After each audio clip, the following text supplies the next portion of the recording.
Welcome to DIA Today, Democracy in America Today. I'm Matt Parks alongside David Corbin. Glad to have you with us as we explore the ideas behind today's headlines.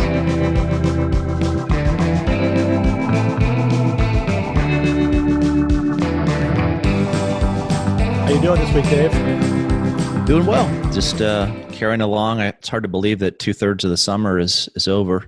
5 weeks left in Texas. So, but it's been great. Yeah, the weather's been nice here, and all is good. I know there's been a spike that everyone is reading about in Texas, which is unfortunate. Most of that is in Houston and Dallas, however. So I really haven't seen much change in Comal County, although the kids' day camp got canceled, but they'll have the overnight camp instead. But all good. How about you? How's New York?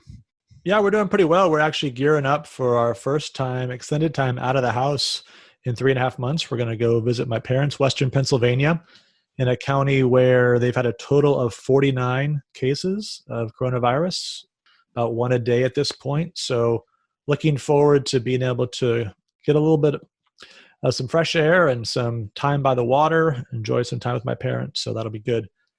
We're still going to do the show, right? We will still do the show, of course. Yeah, we've got our big 4th of July special coming for next week. So I will be lugging my microphone, my headset, and computer along with me. We never take a break from Democracy in America Today. Amen. All right. Well, this is our third conversation on the pursuit of justice. 2 weeks ago, we talked about pursuing justice with urgency, wisdom, and charity. Last week, we talked about pursuing justice with persuasion, knowledge, humility, and mercy.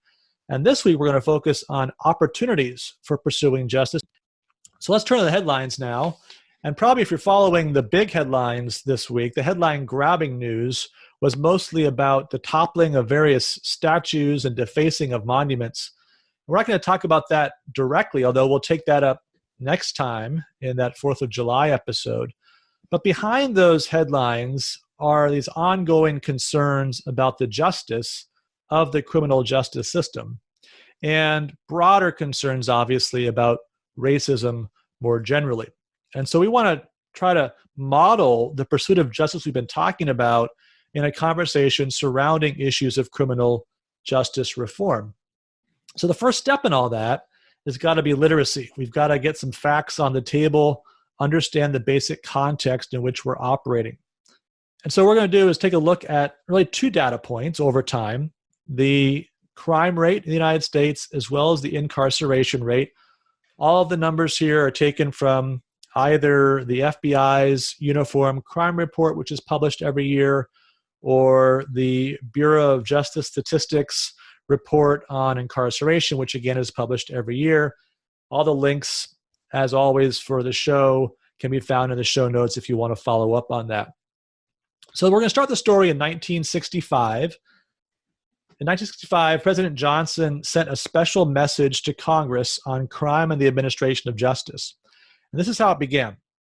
Crime has become a malignant enemy in America's midst. Since 1940, the crime rate in this country has doubled. It has increased 5 times as fast as our population since 1958, so 7 years before.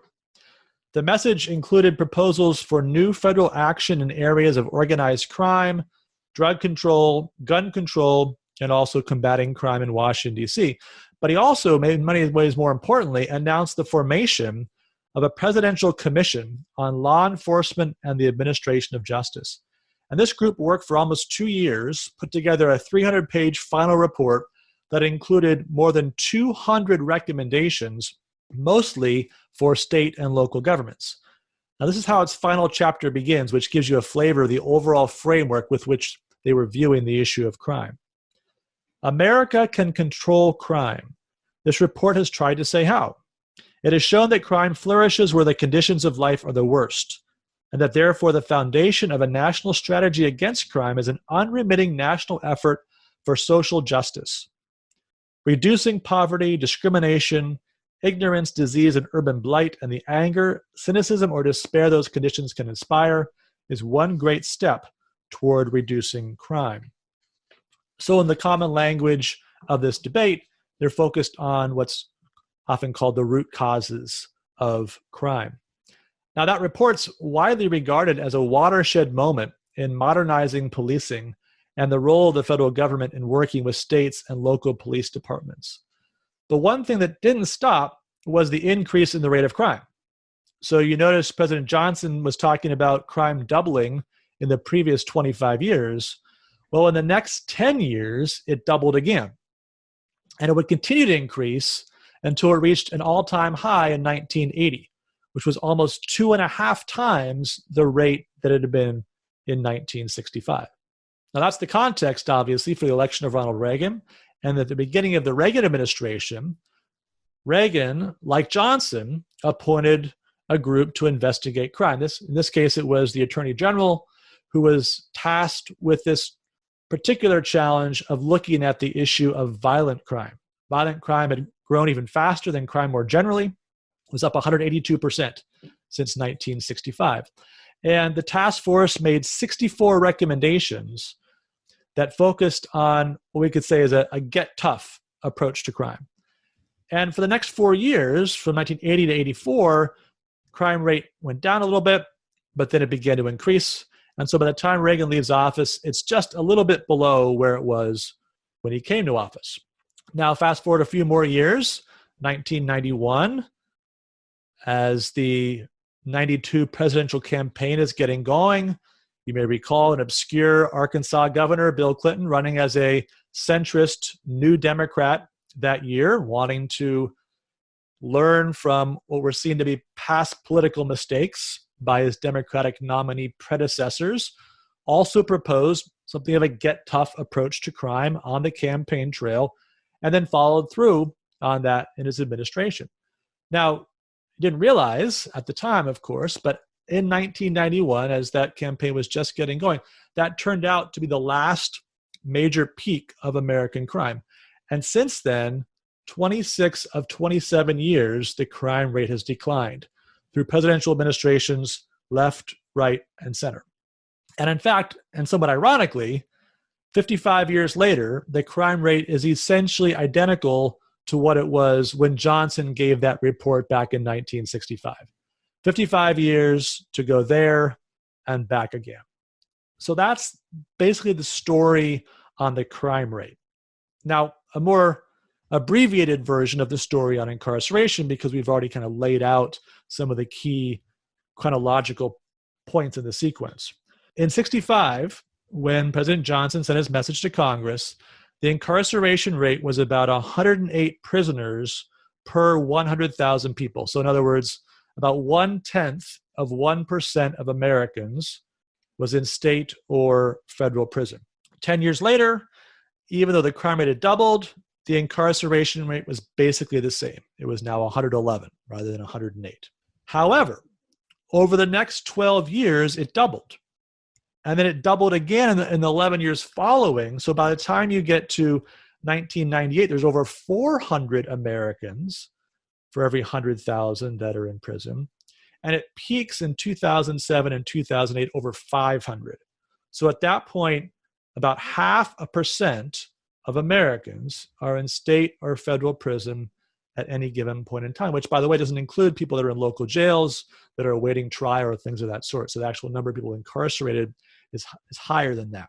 But those are people that are in long-term confinement at a state or federal level. 0.5%, so 5 times what it was in 1965. Now, in the last 10 years, even as crime has continued to decline, so has the incarceration rate. And so now it's down about 15% over that period of time, down to a rate overall of 431. So here we are, 55 years later, and while the crime rate is the same as it was in 1965, the incarceration rate is 4 times greater.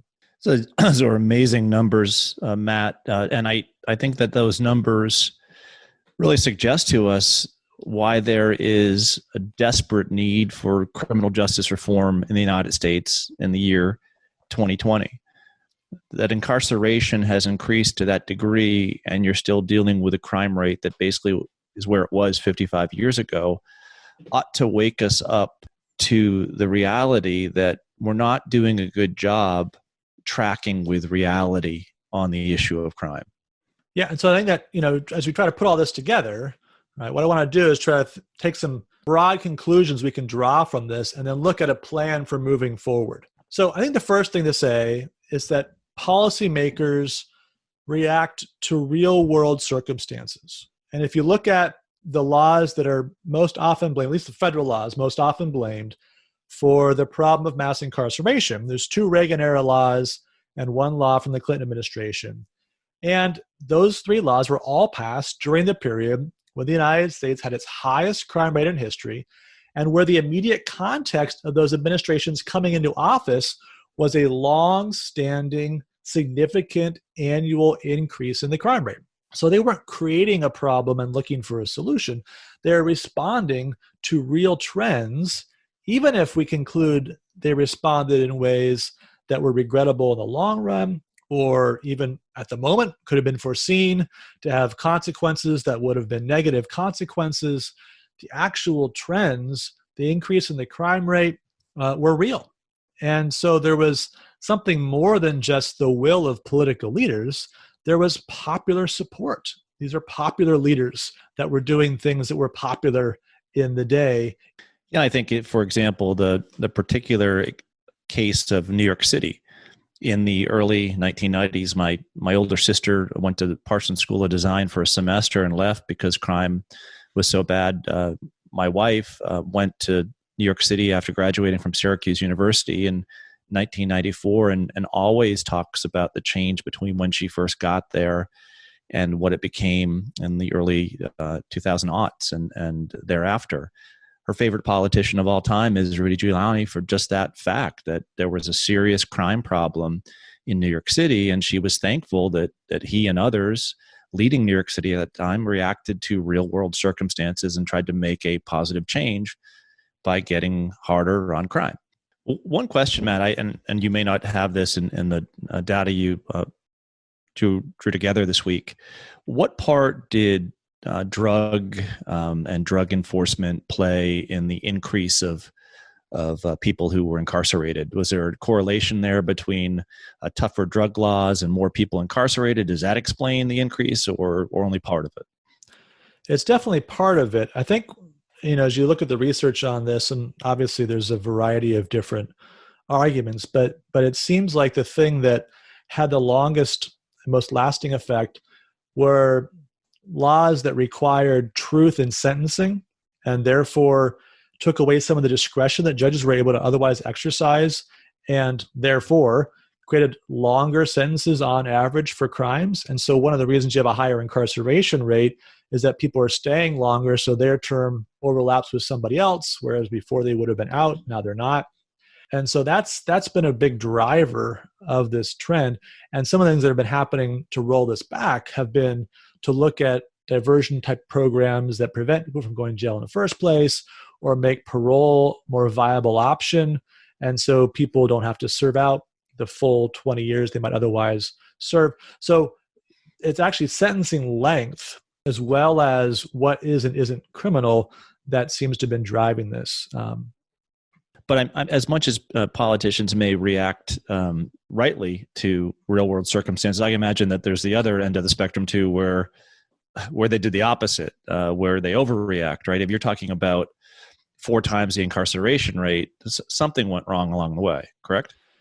Well, that's just it, right? Because if you look at the numbers, so the increase in the rate of crime leading up to the Reagan administration is substantially less than the increase in the rate of incarceration.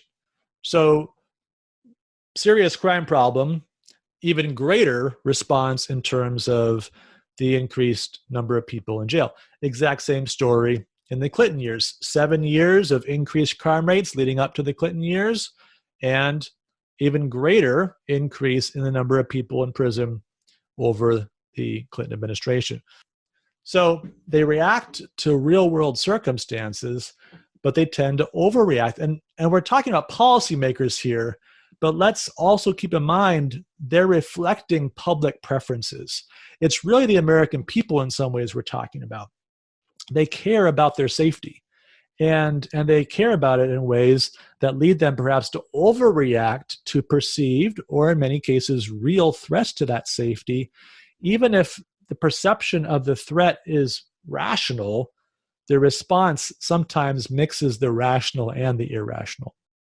Yeah, just to cut in on that point as well, if you're someone viewing what's taking place in New York City, however you live on Lake Winnipesaukee, New Hampshire, and you're voting on a budget for your police based upon what you're seeing on national TV, you may vote to militarize your local law enforcement agents in the rural community based upon your vision of the world that's been given to you by ABC World News Tonight.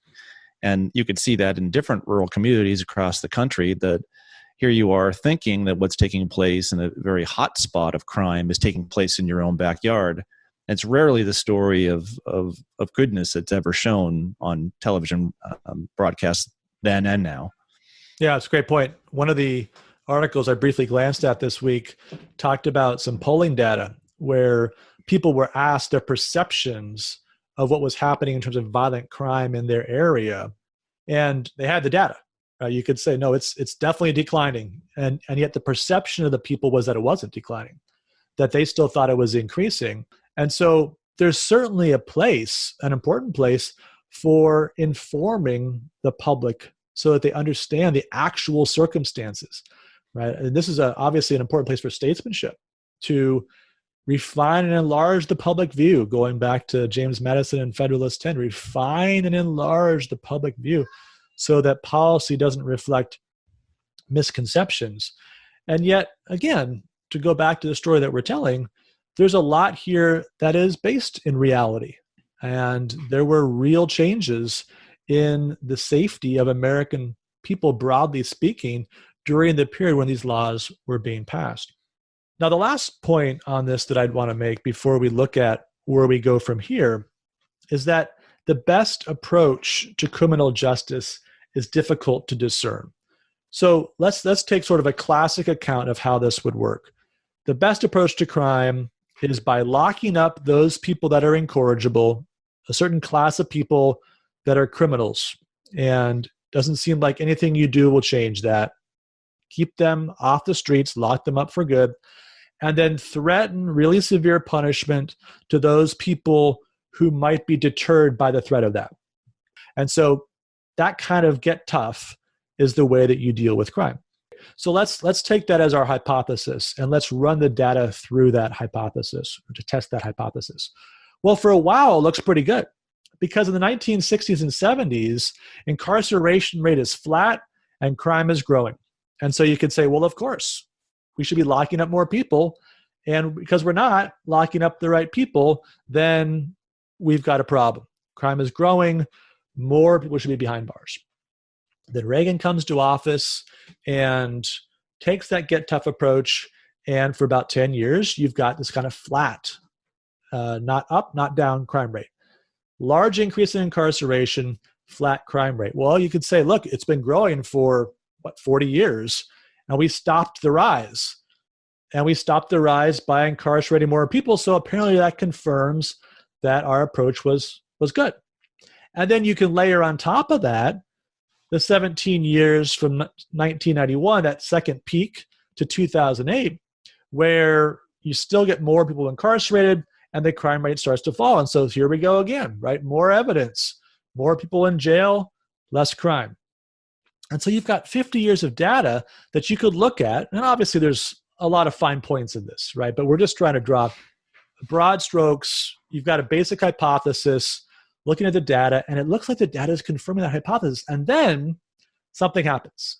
Then beginning in 2008, the crime rate continues to fall. In fact, the decline accelerates and the incarceration rate begins to fall. And so now we've got a problem, right? Our theory, which worked so well on 50 years of data, now it doesn't seem to work. And so we're going to have to appreciate some complexity. There's more to this than perhaps we had hypothesized when we thought there was this obvious connection between the rate of incarceration and the rate of crime. But the solution to the crime problem was more people in jail. Well, it kind of shows you the power of two different ideologies that I think very much have shaped American public policy in the 20th century. On the one hand, you have this progressive form of systemic determinism that believes that the structures play the only role in keeping people down or keeping them up. And you definitely have seen that in the contemporary debate on criminal justice. But on the other end of the spectrum, you have this conservative form of individualistic determinism whereby it's all up to the individual to make it or not. And there are certain types of individuals who fall under certain headers who will never make it in life. You think back to the early 20th century where you were either rugged or you were not a rugged individualist. And there were certain people who were considered to be lazy. This led to a lot of the xenophobia that would keep certain types of ethnicities or races out of the United States in the 19-teens. You don't want Italians or Mediterraneans because they'll come over here and they won't work, whereas opposed to Northern types who will. And I think that both of these both of these ideas that there is determinism at play, and we just have to come up with this one answer that fits all. Get rid of the structure that's here from the progressives, or just tell individuals, or make sure that you get the wrong individuals outside of society and you place the right individuals in charge of society. Both of those are incorrect pursuits of justice because they assume a total view of human nature that is wrong. So let me just give 3 quick points to tie this together and wrap it up in terms of where we go from here.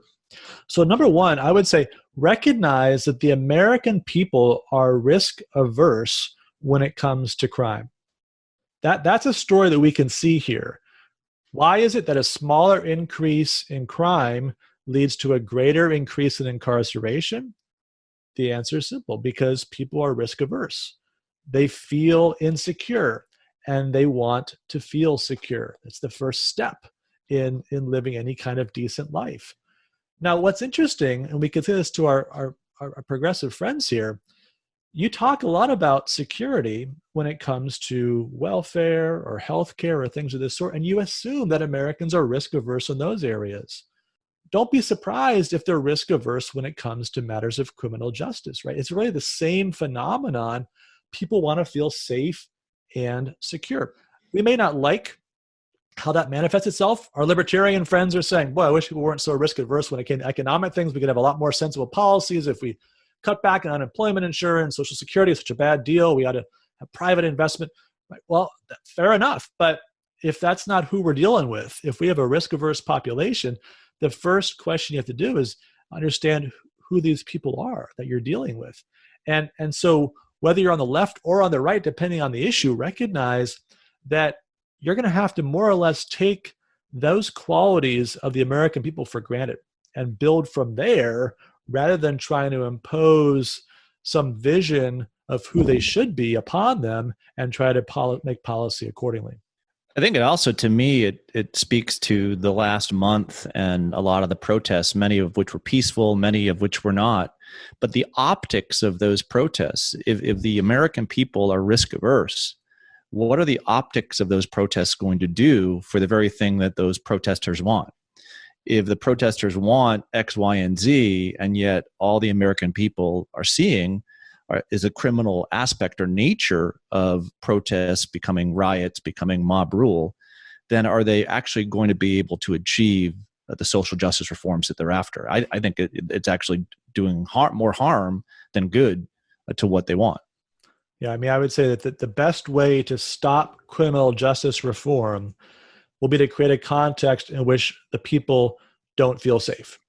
Now, the second part of this, I think, is to recognize that there's plenty of room for bipartisan effort on this. This used to be an issue where it was pretty clear where people stood ideologically, Republican, Democrat, but that's just not where it is right now. There's a lot of people left and right who are interested in criminal justice reform and can work together if they're given the room to do that, and they're given the room to disagree, going back to the arguments we've been making for several weeks, to have different opinions without being accused of having different principles. You know, you saw this last week where Nancy Pelosi says that Republicans were trying to get away with the murder of George Floyd because they didn't agree with the Democratic bill that put an absolute prohibition on chokeholds. Right? Well, if that's the kind of rhetoric that's going to surround the debate, forget about it. Right? How are you going to have any kind of bipartisan progress? What's interesting is that perhaps the most successful bipartisan effort of the entire Trump administration was a bill on criminal justice, fall of 2018, called the First Step Act, which obviously suggests more steps ahead, which could easily be pursued if you can maintain a bipartisan consensus on these issues and not immediately go into hyper-partisan mode where a policy difference is being portrayed as a difference in fundamental principle or even a tendency and desire to commit murder. Well, there's that knee-jerk reaction to either believing this is a systemic structural problem and wanting to continue that narrative, even when you could go across the aisle and get people on board with actual reforms that would lead to the thing you want. Or on the other hand, the desire simply to point out that the other individuals who are part of those other groups are always going to be criminals and there's nothing that you can do about it. It's just this thing that's coming up again where we look to these ideologies to frame public perception rather than having people work together for public policy solutions that might move us in the right direction. Right. And so my last point would just be very briefly, treat people as real people and watch out for the ideological blinders that can lead you to miss the lessons of experience. You know, it took us a long time for crime to be declining before we began talking in a general broad way about figuring out ways to reduce the prison population. And so if we're blinded by ideology, we're in danger of missing what's happening in the real world and too easily trying to force square pegs into round holes until it's just obvious they won't fit. And meanwhile, opportunities for reform are being missed. Well, I think that's a good opportunity then for us to transition to our required reading. Dave, what have you got for us this week? I have two required readings for this week. The first, and I warned last week that I would turn to Shakespeare, but this week I will. I'm going to assign Measure for Measure and say a little bit about it and Shakespeare's view of the complexity of the human condition and how ideology, or in this case of this play, the desire for power and power abused, takes an issue that might have been understood better and turns it to a worse result before someone steps in and saves the peace. The second required reading is an essay that was a lecture in the book now titled Natural Law and Human Motives by the French thinker Pierre Manent. So let me start with Shakespeare. And one of the most interesting things about Shakespeare's corpus, if you look at it carefully, is that within each of the plays, there's a threat to the piece. There's something wrong at the beginning of the play. And those plays that turn out to be tragic are plays in which that threat to the piece is not responded to completely, or it's responded to incorrectly, leading to a bad result. Comedies, on the other hand, tend to have a protagonist who comes in and they're able to figure out a somewhat happy ending. But the nice thing about Shakespeare, and what shows you that he's accurate to the human experience, is that even within the tragic plays, there's a comedic sense, or within the comedic plays, there's a tragic element. Nothing ends up perfectly tragic or perfectly comedic. He always leaves you guessing. Now, what about Hamlet? Well, a lot of bodies on the floor at the end. There's a lot of blood there, but there's still there is still a positive outcome by the end of the play. Norway is happy. Exactly. Now, Measure for Measure is set in Vienna. Its leader, Duke Vincentio, doesn't want to rule. So he hands over rule to someone who, at the beginning, you don't know whether or not he knows this individual. We learn later in the play that he does. He hands over rule to a man named Angelo, who then will, like the ideological people we've just mentioned, will, in his quest for power, put forth criminal justice measures that are severe. He will not take each case individually. He will not take humankind individually, but he wants one rule that will be applied to all, even though he knows in his own individual heart that he suffers from many of the same sins that he's punishing others for. Now, it's not until the end of the play where the Duke comes back into the scene. He was always present, kind of overwatching things. His lesson to all is that we each individually have our own strengths and weaknesses. We're all in need of education. And only when we understand the complexity of human life and human motivation can we work towards an understanding of why we fall and how we can be redeemed. Now, I think that plays nicely into the second essay that I want to assign for today. And it's rather dense and it's French. But as you know, if you've been listening to the show, I have the moniker Prairie Dog. I'm able to translate French, or at least a good English translation of French into sensible English. Hopefully I can do that. But track with me here. This is a little bit different than the public policy that's made the first part of our show go. Manent is a teacher that many of my former students at the King's College would know well. I assigned him in my comparative government class. He wrote a great book called The Metamorphosis of the City. He's written many great books. He's very much interested in modern democratic man and what's happened, especially over the last 400, 500 years. He's interested in the influence that modern political philosophy has had upon politics and has had upon human nature. And he's very much interested in this case, in this work, trying to get a new sense as to what human life could look like based upon human nature. So at the beginning of this essay, he says something really important to this topic that we've been discussing, the pursuit of justice. He tells us that the human world is a world of action. The human world is a practical world. The human world is naturally or essentially archic. What he means by archic is it's naturally or essentially a matter of ruling. The world is divided into those who rule and those who obey. There's a ruling and obedience that's present in every aspect of human life. And that ruling or obeying is not something that's necessarily bad. But modern political philosophers made it out to be bad. They suggested that commanders or those who rule always rule in line with their own interest, and those who obey do so because they're forced to obey by their betters. Here you think of Machiavelli and his famous idea that the world, human beings are divided into two humors: those who want to be great, who are ambitious, who want to rule over others, and those others who want to be ruled well. Well, Manent says that this characterization of human life is dangerous because what it suggests to the human being is that life, instead of properly following rules and commands, is naturally kind of an anarchy, a jungle where individuals are after power or want to be disempowered in a kind way. And it produces a sense of politics in the modern political order that tends towards what he calls the creation of anarchic planes. This idea that at the end of the day, we can't be ruled well by rulers who have come up with good laws, and we've elected them to represent us to put into place those laws. But everything behind the scenes is this anarchic quest for power. Now, Matt, you're tracking with me here. I know Manent is French, and I know that you're an Arctic wolf. You understand where we're going here with these points. Especially as you're speaking English. Yes, I'm doing pretty well, I think. And I think one of the things that we've really struggled with in recent years is an appreciation of legitimate authority.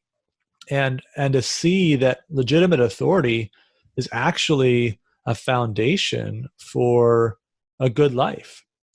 Even as illegitimate authority is a threat to that, we're not very good at distinguishing the legitimate from the illegitimate.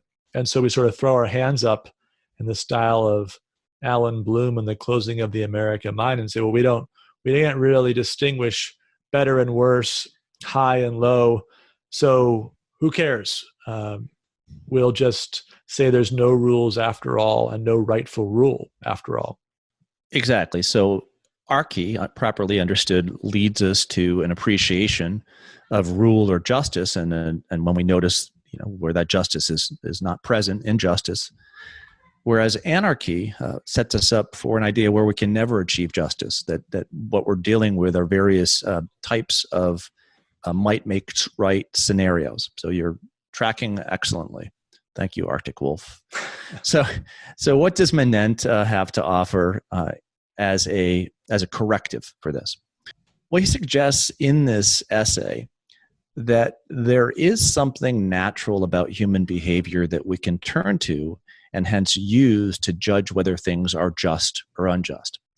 His first proposition is that every action requires a balancing of three main human motives. The three main motives that move us as human beings are the pleasant, the useful, or the fair, honest, just. These are the three things that he says are present within every human being. Now, every human being might appropriate the pleasant, the useful, or the just differently, but they're found within each of us. And each of us, as an agent moved by these motives, are left with actions or choose actions that are up to ourselves. We can't choose whether or not we're going to be moved by the motive of the pleasant or the useful or the just, but we can choose what we make of our motives. So you might say, would that even be the case with say, an Islamic terrorist? Or is that Islamic terrorist moved by a sense of the just or the pleasant or the useful? And Manent would say, of course, that individual likewise is moved by these motives.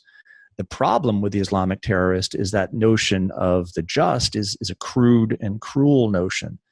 He has a passion, Manent writes, that's awakened about a certain idea of what the noble or the just is, and that passion exalts him. But in his enthusiasm, right, he does something that is awful, that is ugly, that is unjust. So look at what Manent now does with this. So his first proposition is there's something within us as human beings, these motivations toward the pleasant, towards the useful, towards the just, that is present within every human being, regardless of their culture, regardless of whatever it may be, age, and so on.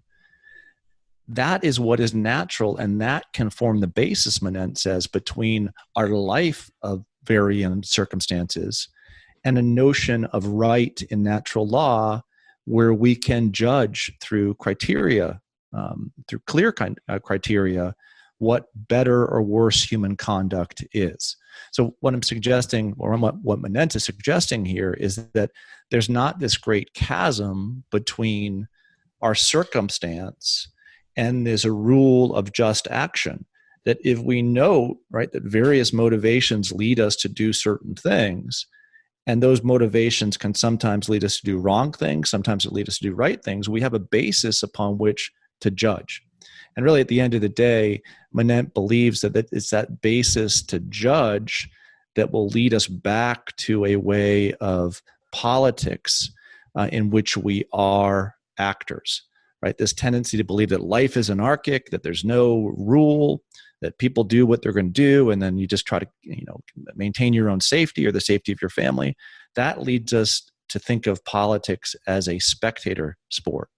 But when we can begin to understand that there is a human nature, that there are human motivations, and that those motivations ought to be aligned in a good way, then we can get back into the practice of what politics is, which is the practice of political animals actually engaging in action and learning right action from wrong action. Talking about justice, we have this ability to reason together toward justice. And then, so let me just give you quick examples, because some of this may sound too theoretical, and that's exactly what he doesn't want it to be. He wants you to recognize that you can partake in this conversation of the pursuit of justice. The example he uses near the end of this essay is the example of the communist regime. Now, if you were to judge the communist regime certainly had an ideal, a Marxist ideal. Manent says you wouldn't have to go far after landing in a plane in the Soviet Union or Romania or any of these other places to see that communism as an idea of justice had not produced a pleasant result, nor had it produced a useful result.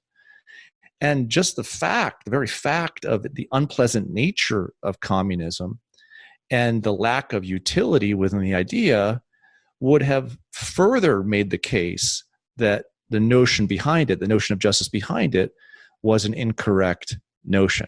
So you see the example in the circumstance, the basis that undercuts the idea. Yeah, man, I think you can think of things in the contemporary world. Can you think of an idea or an ideology that says this is what justice is, but if you were to judge it on the basis of how pleasant it was or how useful it was, never mind how just it was, would show it for what it really is? Can you give me an example? Yeah, to me, the one that sticks out is probably the radical environmentalist movement. And you think about some of the things that are being spoken about as necessary actions to avoid climate change that amount to really taking so much of that which is pleasant, so much of that which is useful away. Look, if that's the only way for the human species to survive, well, I guess that's what we have to do. But boy, you better be sure that that's the case before you demand that we give up so much of what makes our life pleasant and useful in pursuit of this vision or ideal. Well, I think you also see with that movement, the radical environmentalist movement, a desire to take RK away from people. People are no longer ruling over themselves. There'll be an edict that you do X, you do Y, you do Z, no matter whether or not you think it's pleasant or you think it's useful or you think it's just. The decision has been made for you. And I think this is a very point that Manent is trying to make in arguing for RK, arguing for human participation and command and obedience. It has to be something that's explicit. And we may disagree upon this command or that command, but really embracing a political life and embracing the challenge of trying to work through matters of justice is something that is at the very basis of a true human and a true flourishing existence. So I think, if we were to apply Manent's thoughts to American politics today, he's calling for a politics of arche versus anarchy. He's calling for a desire to have a conversation about command and obedience. He's calling for active participation. If you were to translate that into politics in 2020, what would that mean for, say, the election coming up here in 2020? Well, the first thing that comes to my mind is a reinvigoration of the role of the legislative branch. I think we've all seen the role that the judiciary plays, not just in terms of framing policy. And we've had a number of very important Supreme Court decisions in the last few days. We've got a few more that are expected over the next week or so. But in the way that it shapes even the presidential campaign. So the case that was made in 2016, whatever reservations you might have for Donald Trump, if you're a conservative, you've got to vote for him because Supreme Court nominations. And of course, the fact that you had an opening right at that point. It was a very live debate about who would fill that. Well, now we know who's going to fill it.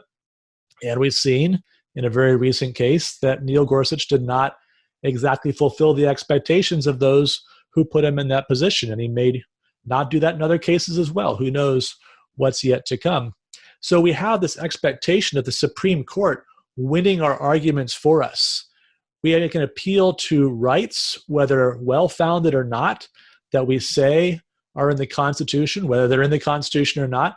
And we prefer that kind of politics to the difficult politics of actually persuading people, which we've been talking about for the last several weeks, persuading people of a certain vision of justice, trying to capture that vision of justice in a piece of legislation, and then building a coalition of people to pass that legislation. That's where we should be putting our energy. That's where we should be putting our emphasis. If we care about ruling and being ruled, then that's the place where that's most directly expressed, is in the legislative act and in the debate that surrounds that, the deliberation that surrounds it, the public deliberation and the deliberation in the House and Senate themselves. Wouldn't it be something to have a real debate between senators or representatives on an important issue? Wouldn't it be interesting to have a real public debate on important questions coming out of all our recent concerns about criminal justice, racism, and related issues? No, but instead, I think you're spot on. Instead, we want to elect someone who will put forth judges who will then dominate through the judicial process, and we just will sit there as spectators, hoping our guy won and our set of judges can dominate, at least for now. Anyway, I think Manent, it's a great, great essay. It's not an essay you're going to read over lunch, probably one you're going to read over 5 lunches and probably 4 or 5 times. But He's a wonderful, wonderful political philosopher, someone who I think is trying to do a great thing here. He says he's trying to open a path to practical science or philosophy that we've been cruelly lacking. And I think that's part really of the pursuit of justice that we've been talking about these last 2 or 3 weeks.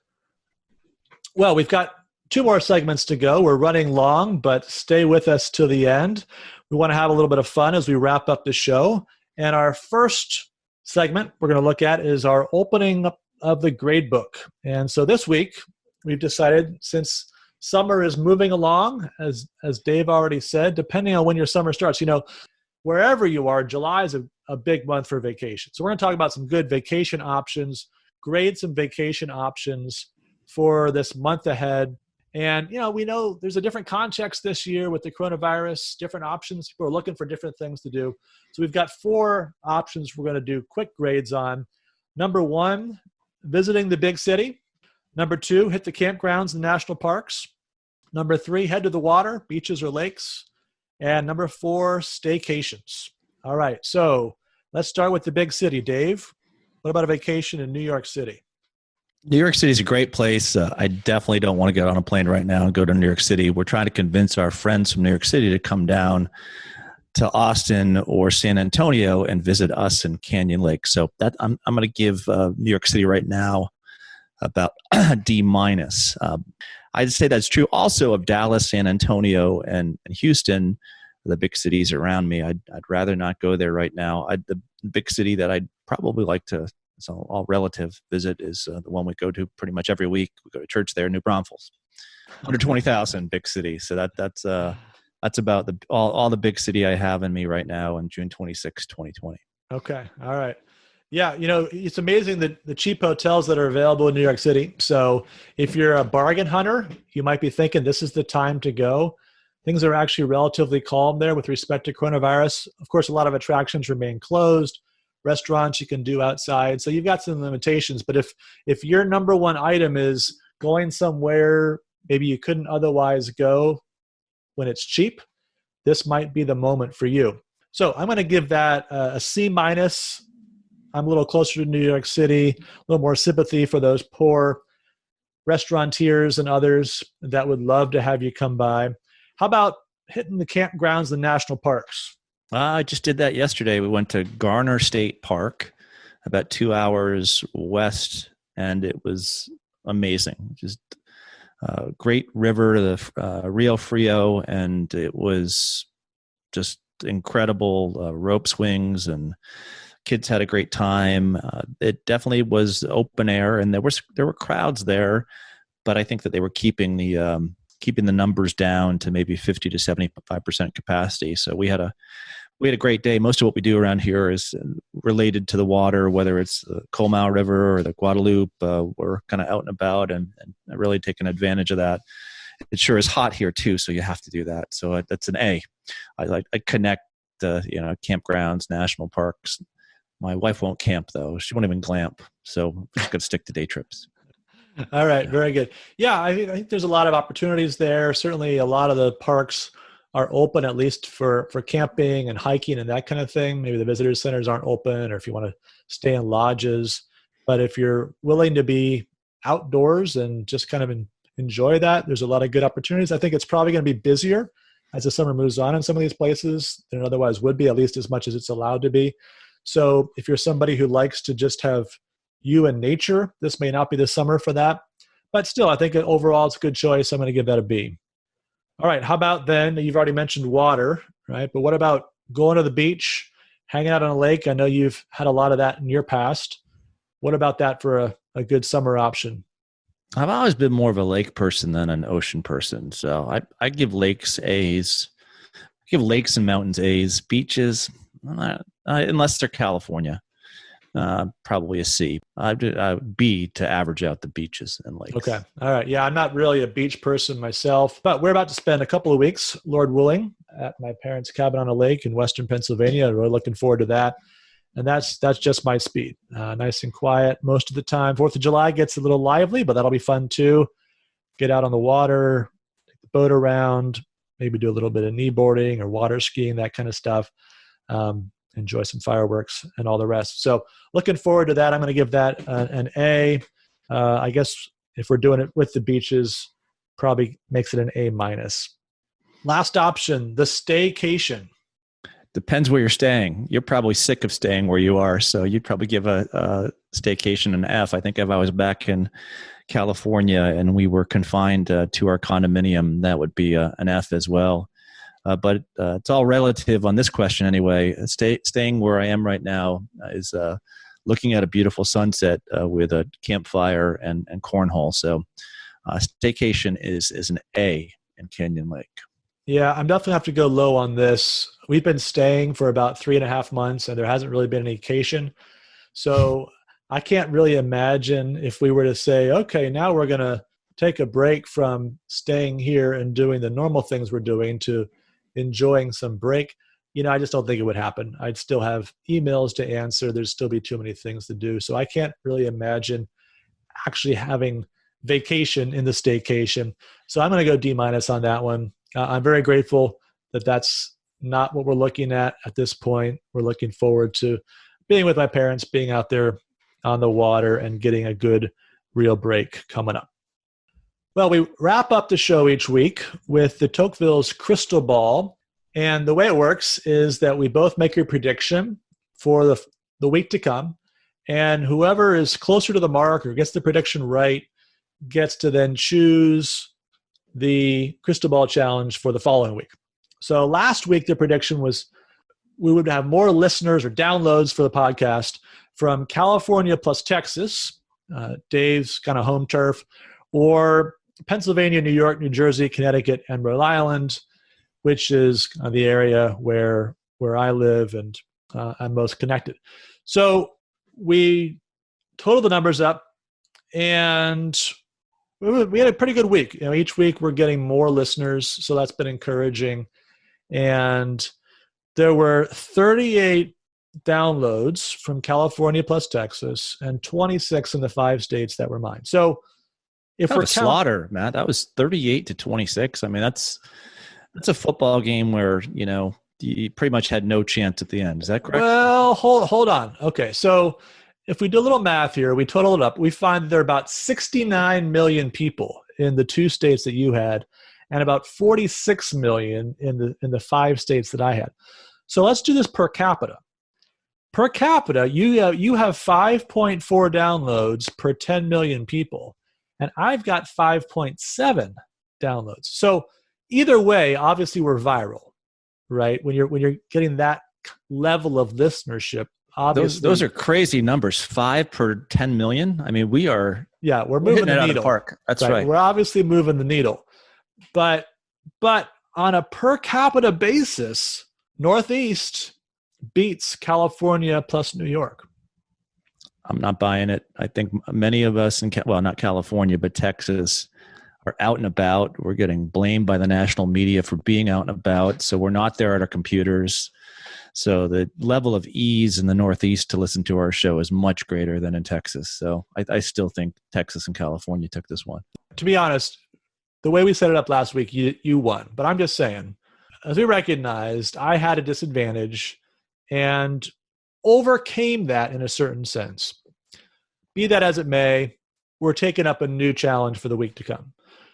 From the beginning of the coronavirus shutdowns in March, all the way until June 1st, if you looked at the daily numbers, RealClearPolitics, on the betting odds for the presidency, that entire period of time, Donald Trump was ahead of Joe Biden. And most of that time, he had over 50%. Biden was in the 40s. There's a little gap there, imagining something strange would happen and some other candidate might win the presidency. But consistently, from March 17th to June 1st, Donald Trump was ahead. And again, mostly by, say, a margin of 6 to 8 points. Since May 25th, so that's the day that George Floyd died and all the events that have followed, for that last month, there has been a 30-point swing in that. So that as of noon today, Joe Biden is now a 58.8% chance of winning, and Trump 37.8%. So Trump's down about 13 points, and Biden's up about 16 points. about a 59% chance it's Biden, about a 38% chance it's Trump. So the question then for the next week, does this trend continue? Week over week, Trump's been down every week for the last month. Will that continue another week, or will there begin to be something of a reversal? What do you think, Dave? I think two factors are at play. The numbers will get better for Trump, for President Trump, I should say, if he tweets less and Joe Biden talks more. That, to me, is the key to reversing these numbers. If Joe continues to hibernate and the president continues to tweet, they're probably going to remain the same. But if he tweets a little bit less and lets this kind of week heading into July 4th happen and lets I think a lot of the anti-American sentiment continue to be viewed over the airwaves, then his numbers will go up, because I don't think any American, especially heading into this week, wants the country to be moving in a wrong direction. I think likewise, if Joe Biden says anything, it's usually something that comes out wrong. So if I was a Trump campaign advisor, I'd be asking Joe to keep it good. Come out of your basement and talk and say a little bit more. All right. Well, that's not really a prediction. Okay, let's be fair. So we're looking for a number, Dave. What will the numbers be a week from today? The numbers a week from today will be 55 for Biden, 42 for President Trump. So Okay. there'll be a movement in the right direction for President Trump. He'll hopefully tweet less, and former vice president will hopefully talk more. Well, I think I'm going to go the opposite direction. I don't expect that Trump will tweet less. Biden may speak more. I'm not sure about that one. But I expect we're going to see Donald Trump on Twitter just as much as he desires to be. There doesn't seem to be anyone who's able to control him in that regard. So I think it's going to keep going. I'm going to say that a week from today, it will be 61 for Biden and 35 for Trump. Wow. And yeah, wow. So several more points in each direction. We are out of time for this week, and more than out of time, so we better wrap it up there. Next week, again, we'll be doing a 4th of July show and really focus on 4th of July, first to last. We'll be talking about monuments. We'll be talking about the American story. We'll be looking at important 4th of July speeches, patriotic songs, and last but certainly not least, the Coney Island hot dog eating contest. All that on deck next week. In the meantime, we thank you for listening to the show. Please be sure to follow us, subscribe, review at Apple Podcasts and Google Play and Spotify and Stitcher. Thanks again. We look forward to talking to you again soon.